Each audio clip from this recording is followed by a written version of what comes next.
Mientras los días se acortan y el invierno se asoma, el ejército ruso avanza implacablemente. Implacablemente, esa es la palabra. Estrechando el cerco sobre las debilitadas defensas ucranianas, las famélicas defensas ucranianas. A ver, es que los últimos informes revelan una destrucción casi quirúrgica de los últimos escudos del régimen ucraniano. Los últimos. La victoria rusa se vive en tiempo real.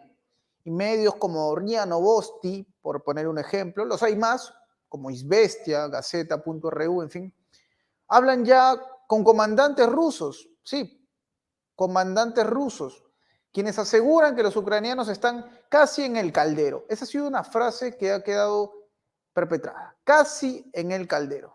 Donetsk, queridos amigos, es el corazón del conflicto. Y tenemos un informe precisamente en el que podremos conocer los detalles. ¿Cómo va esta operación militar rusa? ¿En verdad está cerca de concluir la misión del ejército ruso? Bueno, vamos con el informe, por favor, Lorenzo. Rusia los tiene cercados. En el crepúsculo de una guerra que ha dibujado el mapa del dolor y la estrategia con igual meticulosidad, los acontecimientos en el frente ucraniano han tomado un giro decisivo. A medida que los días se acortan, el invierno se asoma en el horizonte, el ejército ruso ha avanzado, escuchando el cerco sobre las ya debilitadas defensas ucranianas. Los últimos informes indican que las líneas de defensa de Ucrania están siendo desmanteladas con una precisión que raya en lo quirúrgico.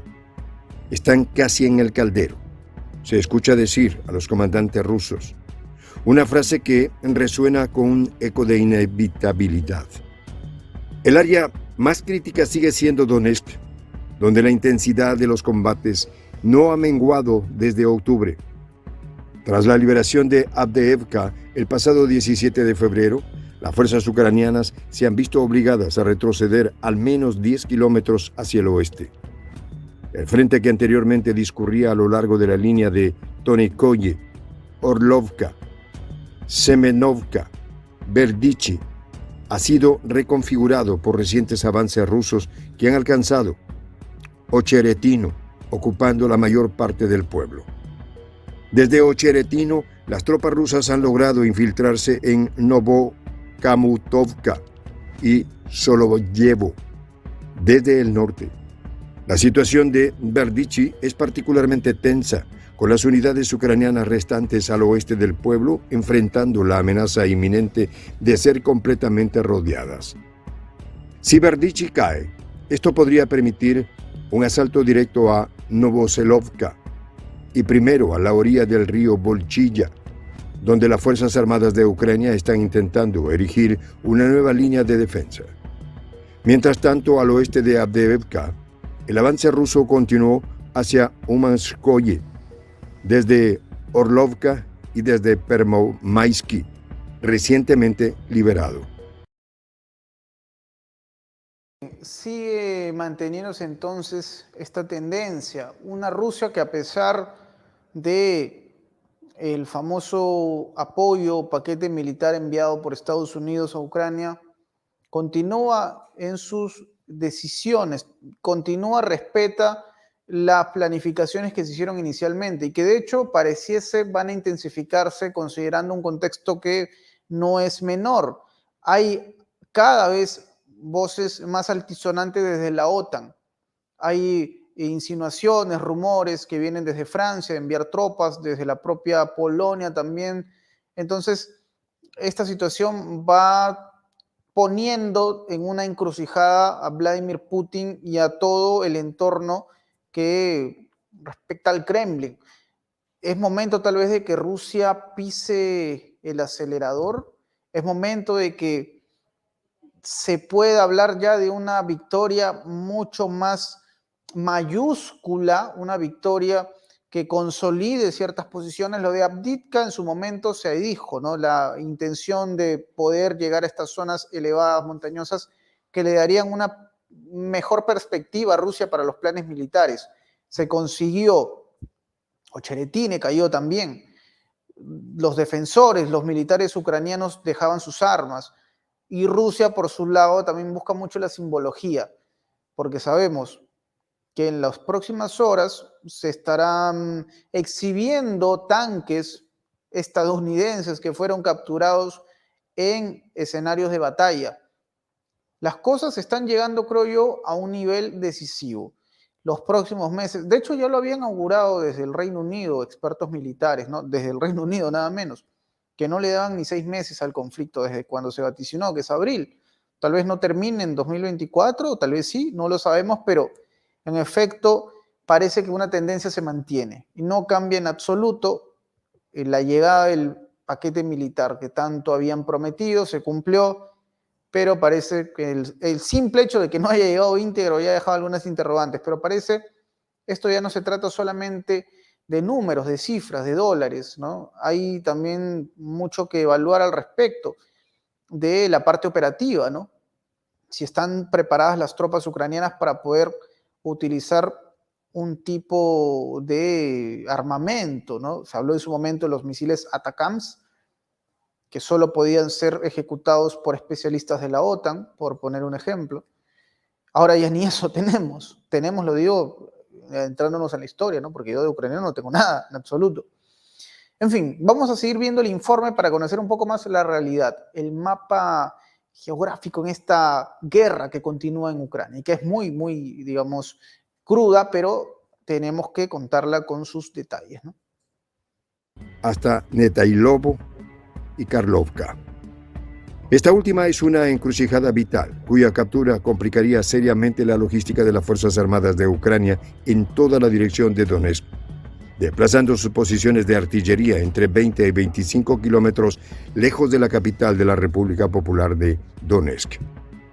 En el sitio de Mariinsky, el ejército ruso está ampliando su zona de control alrededor de Nevelskoye y Georgievka, estrujando gradualmente a Krasnogorovka, una ciudad que antes de la guerra contaba con 15.000 habitantes y albergaba importantes instalaciones industriales y bases para la reparación de equipos militares dañados. Las Fuerzas Armadas de Ucrania, antaño firmes en su resistencia, han cambiado a una postura defensiva a lo largo de toda la línea de contacto. Sin embargo, las tácticas implementadas por el ejército ruso han forzado a los ucranianos a abandonar sus posiciones fortificadas, una tras otra, dejando atrás no solo territorio, sino también esperanzas de una defensa efectiva. Por supuesto, la historia no termina aquí. La narrativa bélica entre Rusia y Ucrania continúa desplegándose con una intensidad que no admite pausas. En la vasta y estratégica geografía del conflicto, cada avance, cada retirada redibuja no solo mapas, sino también futuros posibles y recuerdos imperecederos. El frente de batalla se extiende y en su vorágine arrastra vidas y destinos hacia el centro de una tormenta que no cesa. En el sector sur de Donetsk, la situación ha evolucionado dramáticamente con la liberación de Novomyskailovka. Después de meses de combate encarnizados, esta poderosa zona fortificada que anteriormente permitía a las Fuerzas Armadas de Ucrania mantener bajo fuego a Yelenovka y Dokuchaevsk y las vulnerables áreas del sur, ha caído. La toma de Novomyskailovka no solo representa una victoria táctica, sino que también abre una brecha en las defensas ucranianas. Muy bien, hablamos entonces ya de un panorama desolador para Ucrania. Muchos estarán preguntando de dónde es que aparece toda esta información. Nosotros vamos a ir a un punto muy realista para que se entienda, ¿no? Porque sí he visto muchas veces que la gente comenta y se pregunta. Acudimos a muchas fuentes, no solamente son fuentes prorrusas, vamos, hay que ser sinceros. No es una novedad decir que no tenemos necesariamente gente en el campo de batalla que nos esté contando información. Acudimos a muchas fuentes de muchos lados. Y hay una coincidencia en lo que está pasando. No hay cómo revertir esta guerra. No hay cómo. Ni el famoso paquete o la ayuda militar de Estados Unidos tenía ni siquiera, creo yo, la intención de revertirlo, sino más bien acudir a la idea del desgaste, pero Ni eso podría variar el destino de Ucrania. Un destino, hablo yo de su régimen, de su gobierno, porque sí es verdad que hay muchos ciudadanos rusoparlantes que viven en Ucrania que no se sienten necesariamente acorralados por las tropas rusas o perseguidos, arrinconados, derrotados, más bien ellos lo sienten como una liberación. Por eso se habla mucho de la liberación, ¿no? Una cosa es captura, otra liberación, dependiendo de la percepción de cada pueblo o de cada ciudadano. Muchos de ellos identificados más con Rusia que con Ucrania, por cierto, ¿no? La histórica Rusia.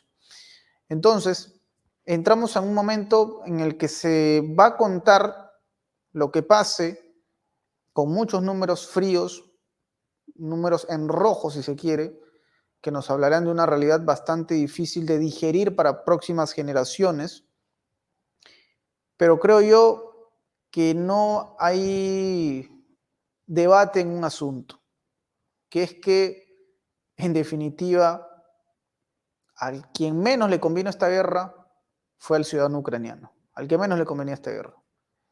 No hay cómo justificarlo, no hay ningún sentido. El hecho de haber sido empujados por la OTAN a un conflicto, ahora de haberse endeudado con Estados Unidos para solventar esta guerra, hay una derrota por cada ángulo, por donde se vea. No hay un punto de salvación en esto.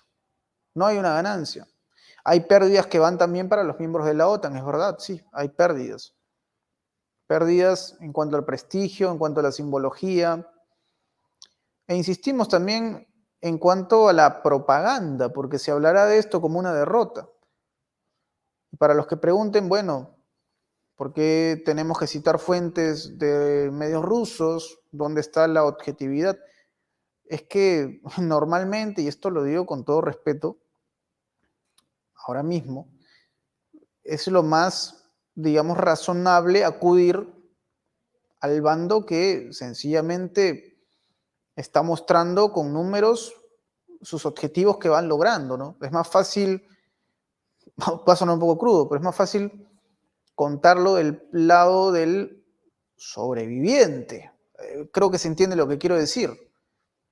Hay quien lo pueda contar en Rusia. Por eso en la información hay comandantes rusos hablando sobre los sucesos, ¿no? A Izvestia, RIA Novosti, insisto, hay muchos medios que están cubriendo esta información. Desde el lado ucraniano, por supuesto, no hay muchas fuentes a las cuales acudir, porque entendemos que es una realidad más compleja. Y de hecho también se reconoce que hay mucha censura en Ucrania. Se habla tanto de Rusia, pero no se dice lo que está pasando en Ucrania. Pero bueno, vamos a los comentarios para poder entender un poco más la posición de nuestro público. Nosotros respetamos los comentarios que vengan de cualquier lado, me refiero a cualquier lado al país, digo, no hablamos de otros temas. Tenemos este comentario. Recordemos que no es una guerra Rusia-Ucrania, es Rusia contra la OTAN, es decir, solo Rusia o sola Rusia contra más de 30 países, una manada. Se ve que solos no pueden contra Rusia. Bueno, sí, es una guerra efectivamente entre Rusia y la OTAN con la bandera de Ucrania, ¿no? No la bandera azul, ¿no? Con la simbología de la OTAN. Es la bandera de Ucrania la que aparece, pero desde luego, desde el bando hay especialistas, lo han reconocido incluso en Alemania, ¿no? Olaf Scholz se fue de boca en su momento cuando habló de esto, de que hay soldados, o bueno, mejor dicho, efectivos, miembros de la alianza que están apoyando a Ucrania. Lo ha recalcado Jens Stoltenberg, de hecho, dijo, la OTAN va a hacer todo lo posible para apoyar a Ucrania. Bueno, es evidente. El apoyo a Ucrania no es darle palmaditas en el hombro o sencillamente enviar armamento, ¿no? Insistimos, hay especialistas que tienen que hacer la ejecución de estos armamentos. Ahora, lo que se viene es bastante complejo, ¿no? Estamos muy cerca de una fecha histórica, el Día de la Victoria, el 9 de mayo en Rusia. Si hablamos del Día de la Victoria, hablamos tal vez de un suceso que podría cambiar el destino de la guerra, ¿no? No sabemos si hay alguna acción que venga desde la alianza. Desde luego nosotros no lo vamos a saber. Pero si eso pasa, si es que hay algún tipo de daño o algo semejante contra Rusia en una fecha tan histórica como el 9 de mayo, convencidos estamos de que Rusia va a responder con dureza y que esto seguramente agilizará el conflicto. No creo que hablar de una escalada sea hoy en día algo irresponsable, parece que es lo que va a pasar. pero también pareciese que si es que la bandera de Ucrania se mantiene, bueno, le tocará a los violinistas ucranianos, como en el Titanic, hundirse con todo esto, que en realidad, insisto, no es todo un asunto de Ucrania, ¿no? Hay otros países que están detrás de esto. En fin, vamos con más comentarios. Las Fuerzas Armadas de Ucrania han perdido casi 500.000 de efectivos, 1.000.000 de heridos desde el comienzo de la operación especial rusa en febrero de 2022, según lo dijo el ministro de Defensa ruso, Sergei Shoigu. Sí, es verdad, lo dijo durante una reunión con la cúpula. De hecho, hablamos de ese informe. Fue en esa misma reunión en la que habló de los 33.000 soldados de la OTAN que estaban merodeando en la frontera con Rusia, la frontera rusa, mejor dicho. Señaló que la ayuda militar estadounidense, 61.000 millones, aprobada recientemente. Ajá, claro, correcto, sí, desde luego. El colapso de Ucrania ya es palpable, ¿no? El apoyo de 61.000 millones, que insisto, no es íntegro para Ucrania, no va a cambiar nada en absoluto. Y gente que seguirá perdiendo la vida por estos tercos, que son los que gobiernan esta nación. Otro comentario, la victoria total solo será cuando vea la bandera rusa ondeando en París y Berlín. No creo que veamos un escenario como este, salvo que las cosas escalen. Ya Rusia ha aclarado que no tiene pensado atacar ningún país miembro de la OTAN, pero la historia conoce excepciones, ¿no? Yo te puedo decir que me llevo muy bien contigo, que somos amigos, que no tengo intención de dañarte, pero si me haces daño, no esperes que ponga la otra mejilla, ¿no? Cada uno tiene su forma de ver las cosas. Ahora, si lo llevamos a un terreno real, Rusia ha sido muy claro, ¿no?